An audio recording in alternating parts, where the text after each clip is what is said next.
नमस्कार। प्रारब्ध के इस मंच पर आप सभी का स्वागत है। मैं अवनीश। स्क्रीन के दूसरे हिस्से में आप प्रारब्ध के इस मंच के नियमित अतिथि गौरव प्रधान जी को एक बार फिर देख रहे हैं। आइए सबसे पहले स्वागत कर लेते हैं गौरव जी का। गौरव जी, बहुत-बहुत स्वागत है आपका। नमस्कार। जय श्री राम। जय जय श्री राम। दर्शकों, कल रामलीला मैदान दिल्ली में सो कॉल्ड इंडी अलायंस की एक रैली हुई।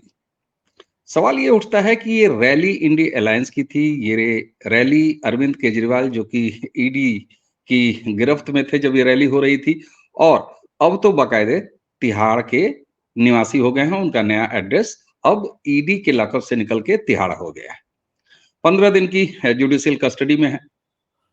ऐसे में राहुल गांधी, वहां तमाम लोग बोले, बहुत सारी राबड़ी देवियां वहां इकट्ठी थी, वहां सुनीता केजरीवाल थी, वहां संजय सिंह की वाइफ थी, इस तरह का वहां हेमंत सोरेन की पत्नी थी, ये सारी चीजें थी। और सबकी ताई माँ, सबकी मालकिन, सबकी इंचार्ज, सबकी लीडर छत्रछाया थी सोनिया गांधी की।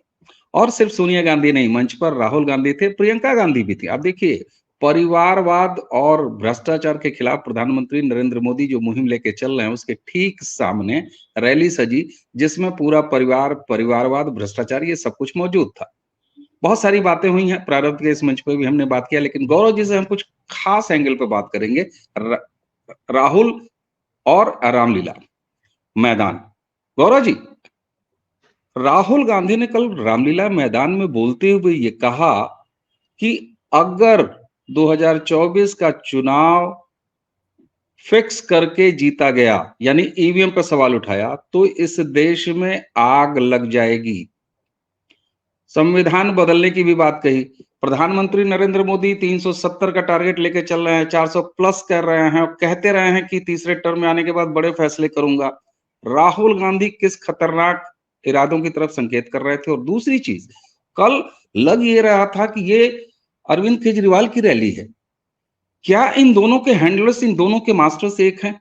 और अब आग लगाने की बात 2024 के मुहाने पे कही जा रही है, लोकतंत्र बचाने के नाम पे।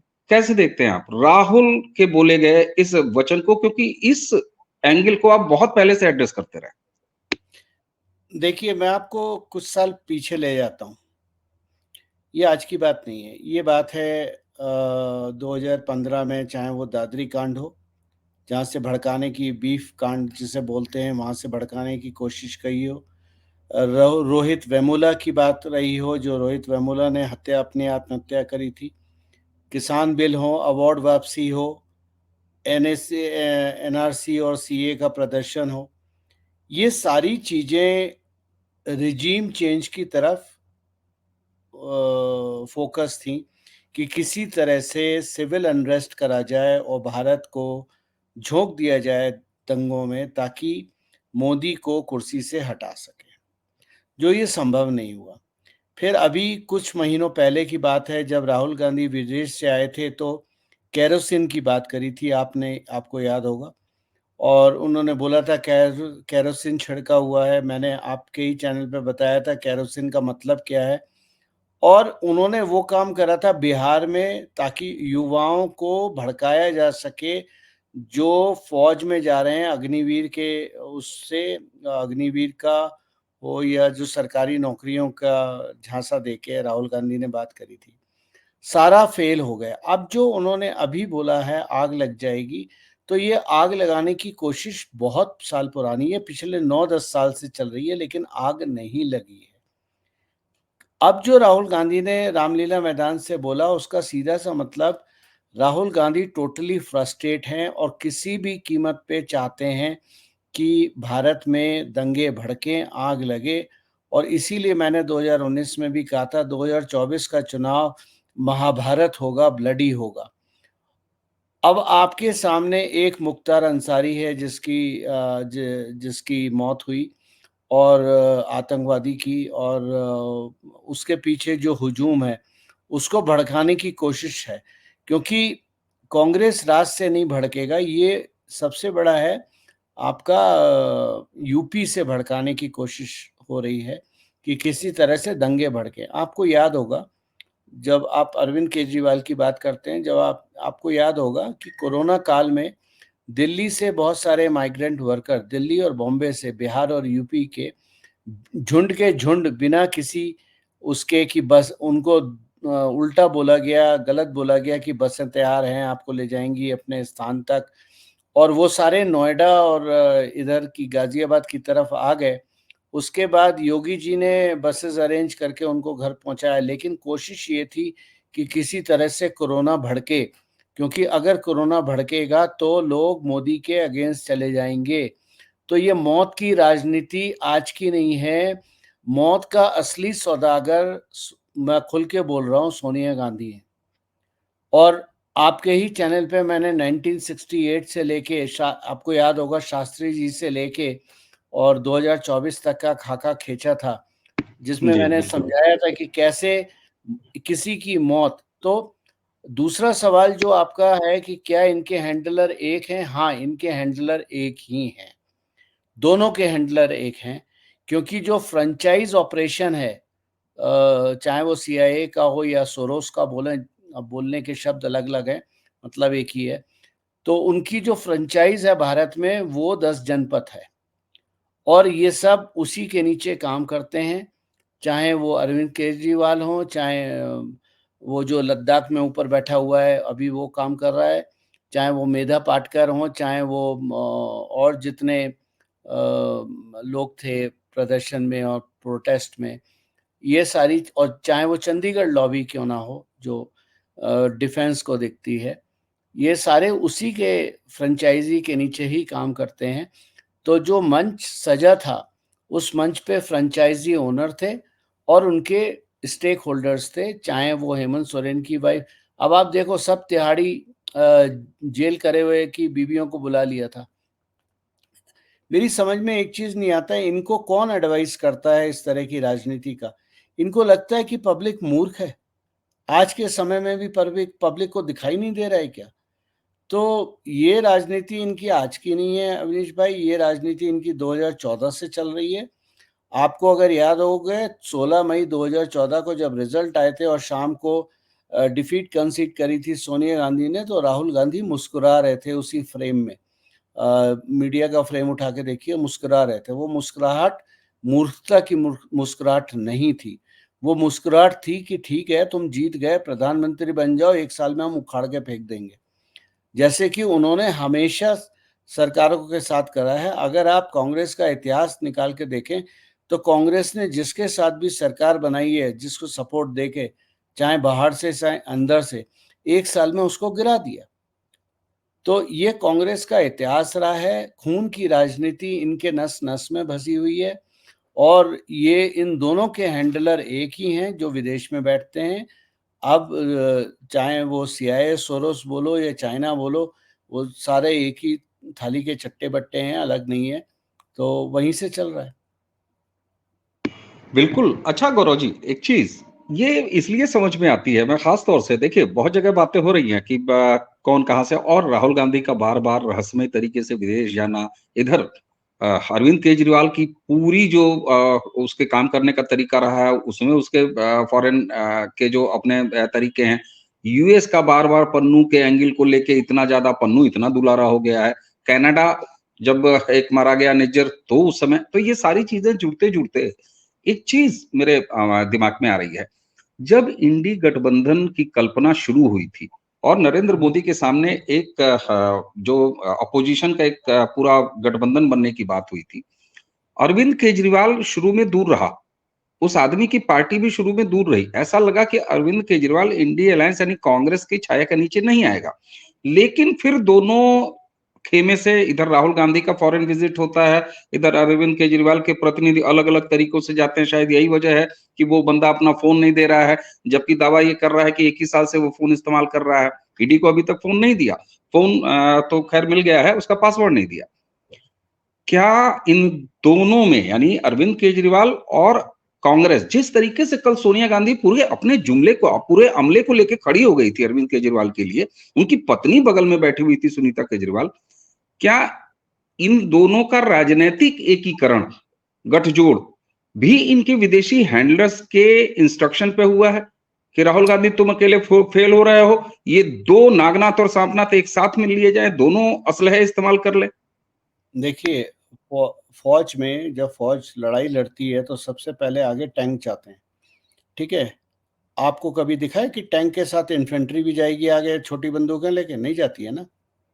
तो इन्हें जो इनके हैंडलर्स हैं ये जानते थे कि राहुल गांधी काफ़ी हैं, कांग्रेस इतनी बड़ी पार्टी है और इनकी तरफ से गोला बारूद फेंका जाएगा तो मोदी ध्वस्त हो जाएंगे। लेकिन मोदी ध्वस्त नहीं हुए। फिर इन्होंने आगे अपनी इन्फेंट्री भेजी, जिसमें अरविंद केजरीवाल हैं, सोरेन हैं, चाहे वो लालू के लड़के हों, चाहे और जो उद्धव ठाकरे हों, फिर वो सेना आगे करी गई। तो ये पूरी एक प्लानिंग दिखती है और दिखती क्या है, मैं तो बोलूँगा है। बीच के ग्रे एरिया में मैं बात नहीं करता, या तो नहीं है या है, और ये पूरी तरह से प्लानिंग है। और क्योंकि जैसे-जैसे समय करीब आ रहा है और इनको लग रहा है हाथ से धूल, हाथ से रेत फिसल रही है, तो इन्होंने सबको इकट्ठा कर दिया। और यही अब उसको आप अब जैसे आपने देखा भारत जोड़ो यात्रा, भारत जोड़ो यात्रा में ये लोग नहीं थे। इन लोगों ने पार्टिसिपेशन नहीं करा था क्योंकि इनको एक्सपोज़ नहीं करा था। जो कबाल है उसको लगा कि राहुल गांधी अकेले काफ़ी हैं, भारत जोड़ो यात्रा से सुनामी ले आएँगे। तो पहली भारत जोड़ो यात्रा नहीं हुई, फिर दूसरी करी गई कि चलो इससे सुनामी आ जाएगी, क्योंकि वो भी 300 सीट की बेल्ट में करी गई थी, जहाँ पर 300 सीट्स हैं। लेकिन वो पहली वाली से भी ज़्यादा फ्लॉप रही। और सोशल मीडिया पे लोगों ने एंटी नेशनल्स जो जिनके साथ राहुल गांधी ने फ़ोटो खिंचाई, वो भी पब्लिश हो गई, तो सबको पता चल गया क्या है। अब फ्रस्ट्रेशन लेवल ये हो गया है कि आपका प्रदर्शन फ्लॉप, आपका प्रोटेस्ट फ्लॉप, आपकी यात्रा पहली फ्लॉप, आपकी दूसरी यात्रा फ्लॉप, राहुल गांधी के नैरेटिव फ्लॉप। तो अब आपने पूरी फौज को एक साथ खड़ा कर दिया कि अब जाके लड़ो, अब समय नहीं है। अब 1 महीने से कम का समय है, अब समय नहीं है। और इसमें मैं फिर एक चीज़ बात जोड़ता हूँ, जनवरी से पहले राहुल गांधी अकेले फायरिंग कर रहे थे और उनकी फायरिंग का कारण ये था कि उन्हें लगा कि कुछ नहीं होगा, लेकिन राम मंदिर ने जिस तरह लोगों को यूनाइट करा है, उसके बाद अब पूरी तरह से चारों तरफ से हमले ज़रूरी थे। तो अब चारों तरफ से हमले हो रहे हैं, लेकिन अफ़सोस की बात है कि जो स्क्रिप्ट राइटर है वो इतना बेवकूफ़ इंसान है कि जिसको किसी नेता की इनमें से इंडिया अलायंस में से किसी की स्क्रिप्ट लिखनी नहीं आती है। और अब पूरी तरह से एक्सपोज़ हो चुके हैं, तो अब इनके पास कुछ बचा नहीं है। बिल्कुल, ये बात तो समझ में आती है। अच्छा एक संवैधानिक हालाँकि मैं उस पर बहुत ज़्यादा बात नहीं करना चाहूँगा क्योंकि हम चाहते हैं कि राहुल गांधी और इस एक ब्रॉडर जो पर्सपेक्टिव है, उसको देखने का प्रयास करें दर्शकों, जब हम गौरव प्रधान जी के साथ बात करते हैं। लेकिन यहाँ ध्यान दीजिए, सुनीता केजरीवाल इस समय बिल्कुल उनके लिए रास्ता आसान दिख रहा है कि वो खाली हाँ कहें और वो चीफ मिनिस्टर दिल्ली की बन जाएँगी। अरविंद केजरीवाल की गौरव जी प्लानिंग भी यही दिख रही है, लेकिन आप देखिए वो बंदा किस तरीके से खेल रहा है। वह जान रहा है कि जुलाई जैसे ही आएगी, 4 जून को रिजल्ट आएंगे, यानी जुलाई जैसे ही आएगी, उसके बाद दिल्ली सरकार का जो टोटल टर्म है वो 6 महीने का बचता है। सुनीता केजरीवाल उनकी पत्नी अगर जुलाई में मुख्यमंत्री बन जाती हैं तो उनको कोई इलेक्शन फेस नहीं करना पड़ेगा और उनके सीएम रहते हुए दिल्ली के विधानसभा के चुनाव होंगे। बहरहाल ये एक एंगल है। ऐसे में एक संवैधानिक संकट जो वो पैदा कर रहा है अरविंद केजरीवाल, क्योंकि अब वो तिहाड़ में है और तिहाड़ में रहना और कस्टडी में रहना दोनों में बहुत ज्यादा फर्क है, क्योंकि जेल के अपने मैनुअल है। और अब वो गए वक्त जब जेल में तमाम सुविधाएं भी जुटा ली जाती थी, क्योंकि बड़ी पैनी निगाह रहेगी कोर्ट की भी और बाकी लोगों की भी। तो एक तरफ ये संवैधानिक संकट क्यों जानबूझ के पैदा करने की कोशिश कर रहा है अरविंद केजरीवाल नाम का यह व्यक्ति, क्या अपने अराजक होने की वजह से जो इनके स्वभाव में है, या कोई नैतिक संकट पैदा करने की कोशिश हो रही है, संवैधानिक संकट पैदा होने की कोशिश हो रही है? देखिए, अरविंद केजरीवाल एक एनार्किस्ट है। अरविंद केजरीवाल एक एडमिनिस्ट्रेटर नहीं है। ये मैं आज से नहीं 13 साल से बोल रहा हूँ कि एक एनार्किस्ट है जिसको केवल हड़तालें और प्रदर्शन करना आता है। और जो अपराइजिंग, जैसे आपने इजिप्ट की अपराइजिंग देखी होगी 2011 में 12 में हुई थी, इसकी कोशिश और कांग्रेस की कोशिश वही अपराइजिंग की है जो नहीं संभव होगी। अभी अरविंद केजरीवाल ने जो नाम लिया है आतिशी का और सौरभ का, और राघव चड्ढा भागे हुए हैं। तो इनकी कोशिश पहली चीज़ अरविंद केजरीवाल ने क्या करा कि आतिशी और सौरभ को ईडी के रडार पे लेके आ गए। अब ईडी के रडार पे लेके आने से दोनों को और राघव चड्ढा के भगौड़ा होने की वजह से जो एक नाम बचता है, जो रास्ता साफ होता है, वो सुनीता का होता है। तो सुनीता को चीफ मिनिस्टर, वो राबड़ी देवी वाला इतिहास रिपीट हो रहा है। तो अरविंद केजरीवाल सिंगापुर बना रहे थे, बीजिंग बना रहे थे, दिल्ली को बना दिया बिहार। तो अभी सुनीता केजरीवाल कुर्सी पे बैठेंगी और अरविंद केजरीवाल उनको बैठा लेंगे और बहाना ये होगा कि सारे तो जेल में बैठे हैं, तो बाहर तो यही है, इन पे कोई एलिगेशन वगैरह भी नहीं है और ये साफ-सुथरी छवि लेंगे और वो साफ-सुथरी छवि के लेके फिर वो चुनाव में जाएँगे, दिल्ली के। तो और दिल्ली के चुनाव के बारे में क्या बोलूँ, मतलब मेरी ज़्यादा होप दिल्ली वालों से तो है नहीं, क्योंकि ये समाज पैसे पे भागता है, तो जिसके पैसे बचते हैं वो उसी को वोट देगा। दिल्ली का समाज ऐसा है कि जिसको देश की चिंता ही नहीं है, उसको जो चिंता है वो अपने पैसे की चिंता है। तो सुनीता केजरीवाल का रास्ता साफ करा गया है सौरभ और आतिशी का नाम लेके। बिल्कुल, ये और बड़ी एक बात है और बता जी। दूँ, सौरभ और आतिशी का नाम लेके ऐसा नहीं है कि रास्ता क्लियर करा है। नवंबर 2022 में जो मैंने फ्लो चार्ट बनाया था चेन ऑफ इवेंट्स का, कि कौन कब अंदर जाएगा, उसमें पहला नाम मनीष सिसोदिया का था, दूसरा नाम आतिशी का था और आतिशी और विनय नायर के बीच में राघव चड्ढा था। राघव चड्ढा वीकेस्ट लिंक है इस पूरे केस में, क्योंकि उसके कान के नीचे 2 बजाओगे वो सारी चीज़ें उगल देगा। आप एक चीज़ याद रखिए कि जब भी ग्रुप की मीटिंग होती है, लॉ कह रहा हूँ, जैसे राघव चड्ढा ने कहा कि भई मैं इस चीज़ में इन्वॉल्व नहीं हूँ, मैं वहाँ प्रेज़ेंट था लेकिन मैं इन्वॉल्व नहीं हूँ, मेरा कोई लेना-देना नहीं है। लॉ यहाँ पर बड़ा साफ है। लॉ ये कहता है कि अगर कोई भी मीटिंग होती है, ऑफ़िशियल मीटिंग, और अगर आप उसमें प्रेज़ेंट भी हैं, तो आपकी उतनी ही क्रिमिनैलिटी बनती है जितनी किसी और की एज़ एन इंडिविजुअल। तो राघव चड्ढा लॉ में फँस चुके हैं। चाहे वो कुछ भी कर लें, तो अभी वो नेगोशिएट करना चाह रहे हैं। वो भूल गए कि ये सरकार नेगोशिएट नहीं करती है। तो लेकिन वो आखिरी कोशिशें हैं। तो ये आँख का ऑपरेशन कराने नहीं गए थे, ये भागे थे और भाग के पहले इन्होंने डिस्कस करा था आईएसआई के साथ और जो कबाल के लोग हैं जो यूएस से आए थे उनके साथ, किसको कैसे हैंडल करना है। अब इस बात का अंदाज़ा लगाइए, अरविंद केजरीवाल की हैसियत एक मुख्यमंत्री की भी नहीं है, बल्कि एक मेयर से भी कम है। अगर आप देखें, दिल्ली कोई स्टेट नहीं है। दिल्ली एक सेंटर की यूनियन टेरिटरी है, उसको भी मैं हाफ यूटी बोलता हूँ। लेकिन अरविंद केजरीवाल के अरेस्ट होने के बाद यूएन में भी बात उठ रही, अमेरिका ने भी वक्तव्य दिया, हमारी तरफ से कान के नीचे बजाने के बाद भी अमेरिका ने बोला। आप सोच लीजिए ये बंदा कितने स्टेक होल्डर कैरी करता है। क्यों?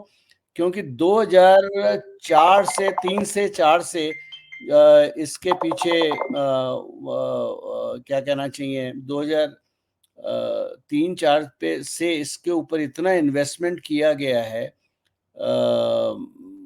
सीआईए द्वारा, कि और ये केवल एनार्की पैदा करने के लिए करा गया था।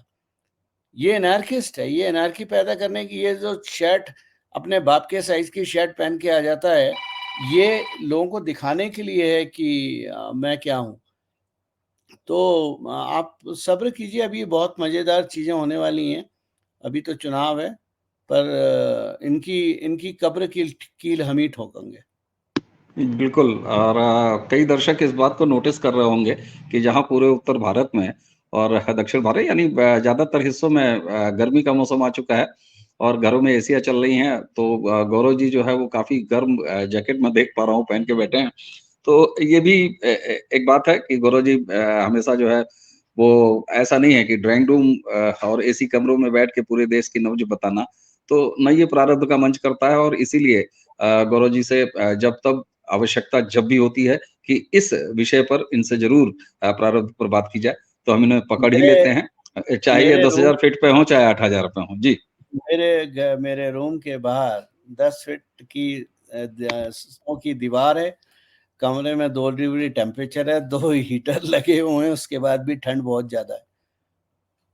बिल्कुल, बिल्कुल। और ऐसे में थोड़ी गर्मी से राहत हम आपको दिलवा पा रहे हैं सर्दी से, क्योंकि देश में जिस तरीके से आग लगाने की बात रामलीला मैदान से राहुल गांधी और ये अरविंद केजरीवाल का पूरा एपिसोड चल रहा है। अच्छा, एक चीज आप देखिए, बदायूं की घटना हो, वहां पर मजहबी उस जो अपराधी था, जिसका एनकाउंटर में जिसकी मौत हुई, उसके जनाजे में 30,000 35,000 की मजहबी भीड़ का जुटना, यानी एक अपराधी के पीछे ऐसी वो भी एक नृशंस हत्यारा जिसने 2 मासूम बच्चों की हत्या की हो, वहाँ एक मजहबी भीड़ इकट्ठी होती है। दूसरी तरफ मुख्तार अंसारी अभी घंटों पहले आप कह सकते हैं 70, 72, 75 घंटे पहले की घटना है, जहाँ पर 85,000 की भीड़ और उग्र भी हुई।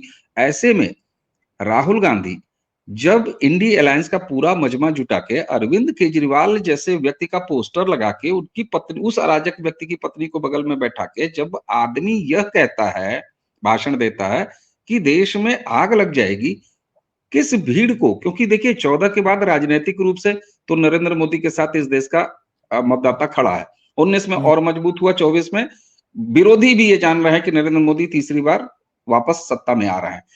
किन भीड़ के आधार पर, किस ताकत के आधार पर राहुल गांधी जब तब केरोसिन से लेके अब देश में आग लगा देने की बात करते हैं? क्या वो यही मजहबी भीड़ है? जी हाँ, यही मज़हबी भीड़ है। आप 2 शब्दों का ध्यान रखिए, राहुल गांधी ने बोला संविधान बदलने, अगर बदला तो हम आग लगा देंगे। वो इसी भीड़ को बता रहे हैं कि संविधान बदला जाएगा और इनके राइट्स काटे जाएँगे और इ जो भी आप सोच सकते हैं, और इसलिए अभी आग लगाओ।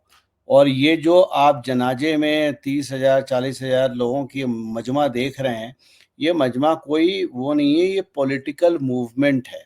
कांग्रेस के द्वारा, समाजवादी पार्टी के द्वारा, और जो अरविंद केजरीवाल की उसे पार्टी तो नहीं कहना चाहिए, ये तो एक गिरोह है।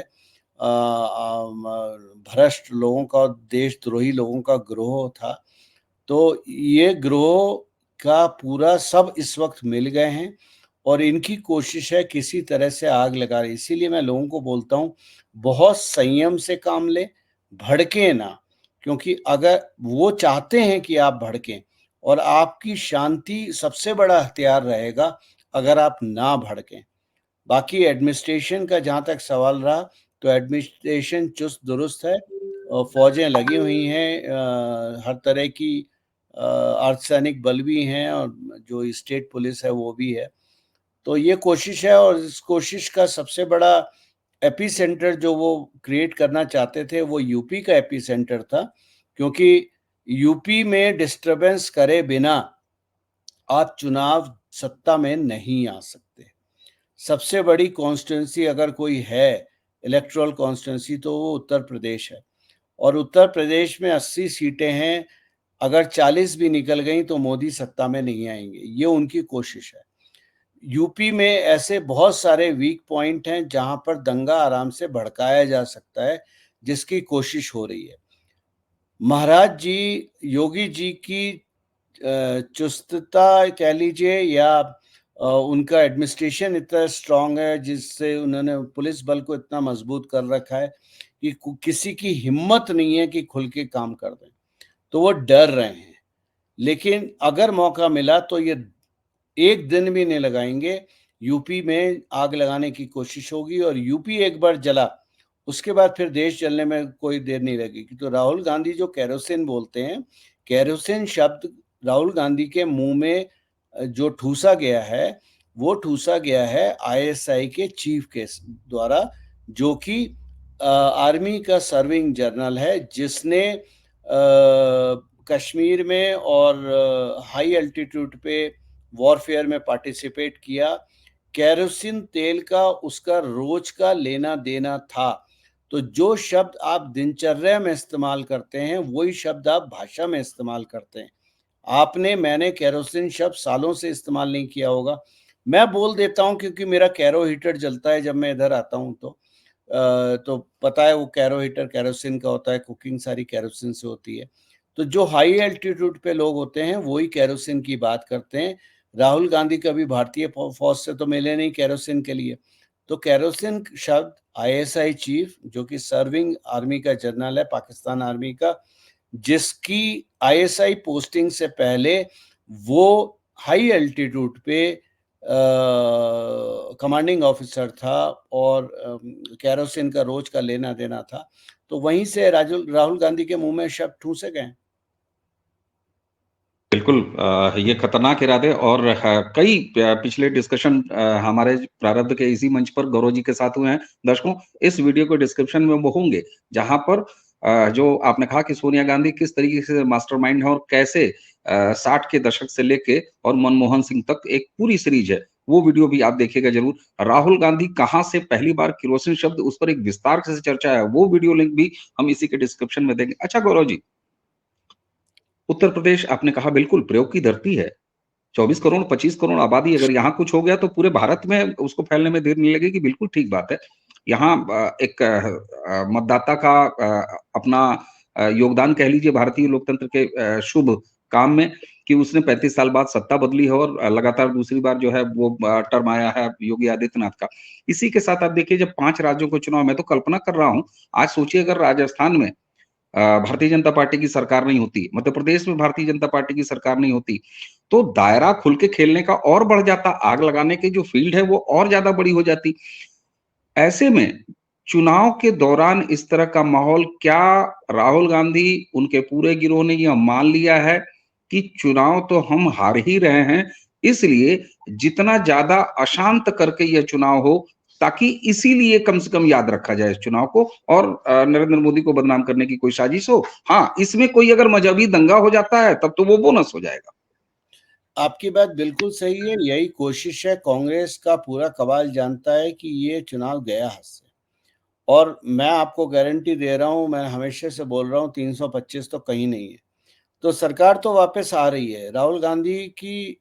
तभी मैंने कहा ना कि जब ये जो सीआईए और सोरोस कबाल है, जब इसको लगा कि अब हमारे हाथ से निकलती जा रही है, राहुल गांधी के बस की कुछ नहीं रह गई है, तो इसने अरविंद केजरीवाल, सोरेन वगैरह, now they are playing a victim card.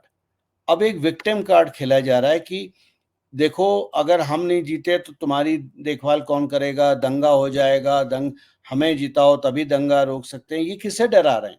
ये हिंदुओं को भी डरा रहे हैं और ये दूसरी कम्युनिटीज को भड़का रहे हैं, ताकि किसी रूप में लास्ट रिसोर्ट रह गया है दंगा, आखिरी उम्मीद दंगा रह गए। इन्होंने सब ट्राई कर लिया, इन्होंने एनआरसी ट्राई कर लिया, सीए ट्राई कर लिया, मंदिर ट्राई कर लिया, आपका हर तरह का अवार्ड वापसी वगैरह दुनिया भर, और ये जानते हैं कि ये चुनाव हारने के बाद अगले 40 साल तक कांग्रेस कहीं नहीं है।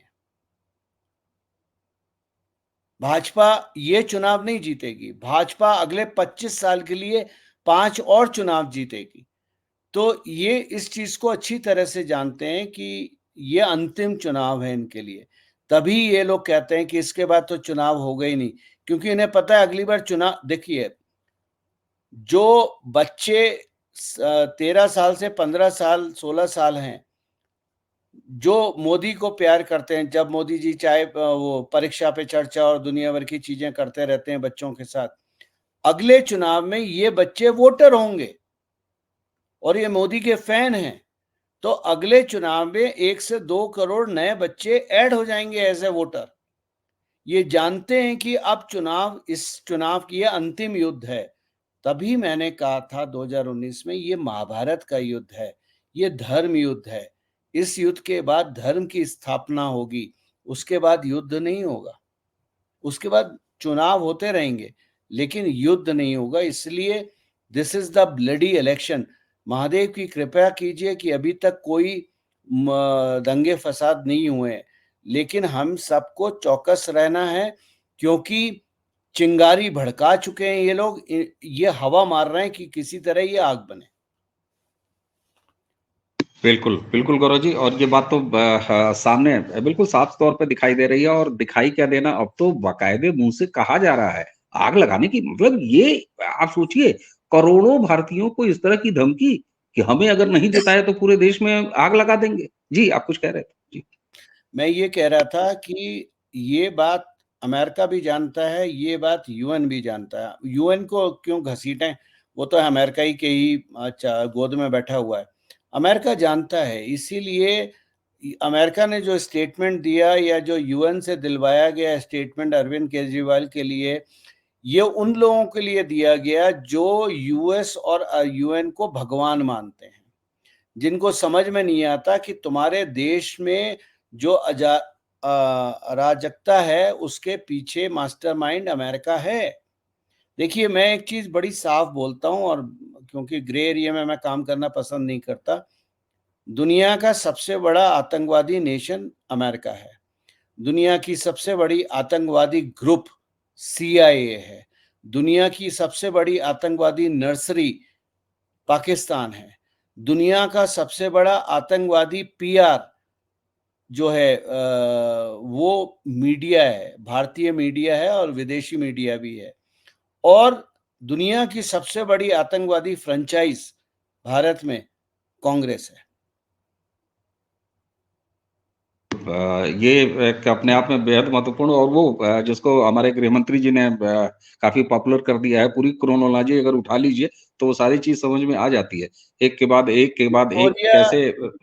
विक्टोरिया न्यूलैंड अपने पद से इस्तीफा देने से पहले पाकिस्तानी आर्मी चीफ से अमेरिका में मिली थी। मैंने टेलीग्राम पे वो फोटो भी पोस्ट करी थी, और बॉडी लैंग्वेज के हिसाब से मैंने लिखी थी, यहाँ पर वो army chief, Pakistan army chief को गो अहेड दे रही हैं, सिग्नल, ग्रीन सिग्नल दे रही हैं भारत में अराजकता फैलाने के लिए, क्योंकि ये चुनाव हारना मतलब अपने पैरों पे हमेशा के लिए टांगे काटना है।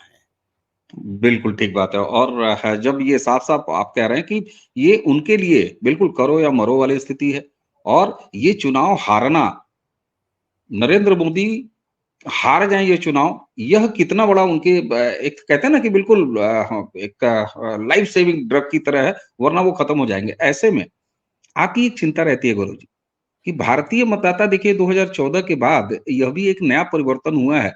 2014 के बाद एक सरकार आती है, 2019 में उसको और ज़्यादा जो है सीटें मिलती है।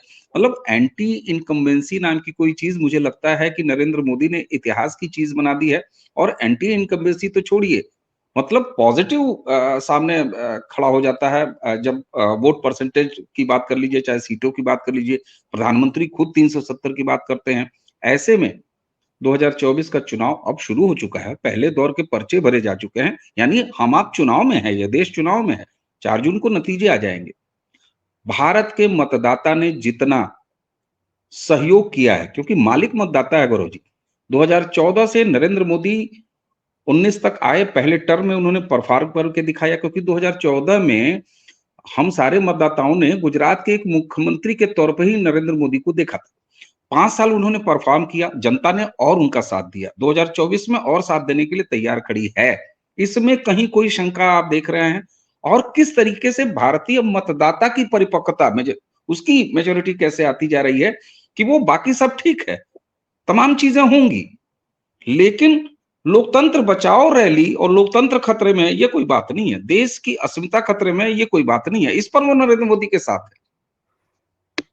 देखिए, एंटी इनकम्बेंसी का जो शब्द है, ये इंटेलेक्चुअल द्वारा और वेस्टर्न मीडिया द्वारा डाला गया है। भारत में भारत की विविधता ऐसी है, और भारत का मतदाता ऐसा है कि, और यहाँ मैं अर्बन मतदाता की बात नहीं कर रहा, क्योंकि अर्बन मतदाता को प्याज टमाटर से फुर्सत नहीं मिलती है, राष्ट्र के लिए सोचना तो दूर की बात। जो भारत का 80% मतदाता है, जो भारत के गांव में रहता है, अगर आप उसके लिए काम नहीं करोगे, उसकी जीवन सुधारने की कोशिश नहीं करोगे, तो वो आपको बाहर निकाल देगा। और अगर आप उसके जीवन में कोई भी फ़र्क लाओगे, सकारात्मक फ़र्क लाओगे, चाहे उज्ज्वला योजना हो, चाहे आयुष्मान योजना हो, चाहे किसान का हो, चाहे पेंशन फंड हो, जो दुनिया बहुत सारे हैं, मतलब एक थोड़ी ना है, 200-400 स्कीमें हमें याद भी नहीं है। वो मतदाता नरेंद्र मोदी को कहीं जाने नहीं देगा। तो जो एंटी इनकम्बेंसी है, ये वेस्टर्न वर्ल्ड की, जैसे हमारे देश में आज़ादी से लेके 2014 तक हमने वेस्टर्न इकोनॉमिक मॉडल को फॉलो करा और हमने देश का भंडारदार कर दिया। देखिए क्या है, एक बड़ी अजीब सी एनालॉजी है। जैसे बहुत बड़ा क्रूज शिप होता है ना, बहुत बड़ा, उसमें बहुत सारे लोग होते हैं, हजारों लोग होते हैं, रहते हैं और ट्रैवल करते हैं। 70 साल से एक क्रूज शिप भारत के हार्बर पे खड़ा हुआ था, जिसमें लोग अंदर जाते थे, बाहर आते थे, अंदर जाते थे, बाहर जाते थे। कभी वो शिप को आगे कर देते थे, कभी पीछे कर देते थे। लोगों को लगता था शिप चल रहा है। शिप चलता नहीं था, वो एक ही जगह हिलता डुलता रहता था। तो 2014 में एक नया कैप्टन आया और उसने कहा, जब हमारे पास इतना बढ़िया शिप है, इतने स्किल्ड लोग हैं, तो हम इसे हार्बर में क्यों रखे हुए हैं? इसे तो हमें हाई सी में चलाना चाहिए। वो शिप को घुमा के हाई सी में ले गया, वो इंटरनेशनल वाटर में ले गया, कि दुनिया भी देखे हम, हमारा शिप है और हम क्या कर सकते हैं, क्या नहीं कर सकते हैं, कितनी एडवांस सेलिंग है हमारी। यही हुआ है। तो अब वो शिप दुनिया भर में घूम रहा है और दुनिया को बता रहा है कि हम हैं क्या, जो केवल हार्बर में हिला डुला के, जैसे बहुत सारे लोग होते हैं ना, गाड़ी चलानी आती नहीं है, गाड़ी का शौक होता है तो गाड़ी खरीद लेते हैं, फिर वो अपने पार्किंग में खड़ी करते हैं, रोज सुबह चमकाते हैं, 2 फीट आगे करते हैं, 2 फीट पीछे करते हैं, फिर बंद करके आ जाते हैं। वो कभी गाड़ी बाहर नहीं निकालते, डर के मारे कि क्रैश हो जाएगी। तो यहाँ पर यही है, एंटी इनकम्बेंसी को मैं कभी नहीं मानता।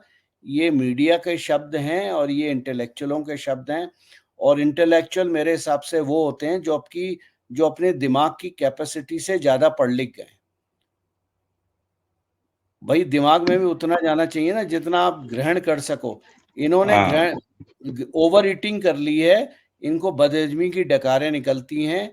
इन पे ध्यान मत दीजिए। टीवी शीवी दुनिया भर के यूट्यूब बंद कर दीजिए। अपने सकारात्मक चीज देखिए। आप केवल एक तरह से दंगा रोक सकते हैं, आप केवल, और आप ही रोक सकते हैं, कि नेतृत्व पे विश्वास कीजिए। हर सीट से मोदी खड़े हैं, ये लेके चलिए, और आंख बंद करके कमल पे बटन दबा दीजिए, काम खत्म, बाकी सरकार देख लेगी। बिल्कुल ठीक है। और हाँ, आपने अपनी बातचीत के पहले हिस्से गौरव जी, जब वो बात कही कि शहरी मतदाताओं से थोड़ी-सी अपेक्षा, वाक़ई कभी प्याज, कभी टमाटर, कभी पेट्रोल, ख़ैर छुट्टी पे ये चले भी जाते हैं यार, वोटिंग डे पे छुट्टी पे चले जाते हैं। छुट्टी पे चले जाते हैं, बिल्कुल ठीक बात है। और इसीलिए शायद 2014 के बाद जब मन की बात रेडियो जैसे एक कम्युनिकेशन के नेटवर्क को ज़िंदा किया प्रधानमंत्री ने, तो उसके बाद कम से कम कम्युनिकेशन